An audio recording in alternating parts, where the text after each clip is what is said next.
Welcome to the Tech Egg. Don't get scrambled. Enjoy the video.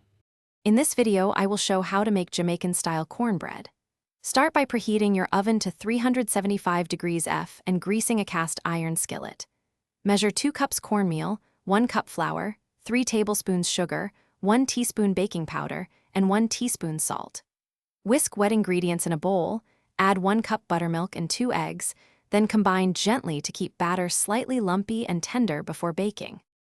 Get comfortable with a light touch when combining ingredients. This matters for crumb and rise. Use a wooden spoon or rubber spatula and fold wet into dry until mostly combined, leaving a few small lumps. If batter is too thick, add 2 to 4 tablespoons milk to loosen. For a moister finish, fold in 2 tablespoons melted butter and let batter rest 5 minutes while oven reaches full heat. If you're finding this helpful, subscribe and like the video to get more recipes and tips.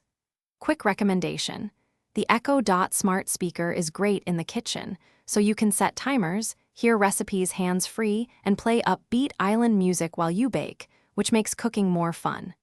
Check the description for the link and other deals, and now let's get back to the video. Bake time depends on pan size, so keep an eye from 20 minutes onward and test with a toothpick. For a crisp crust, preheat the skillet in the oven before adding batter and reduce heat slightly if top browns too fast.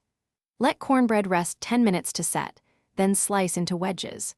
Serve warm with butter or honey, or pair with savory Jamaican staples for a delightful contrast in flavors.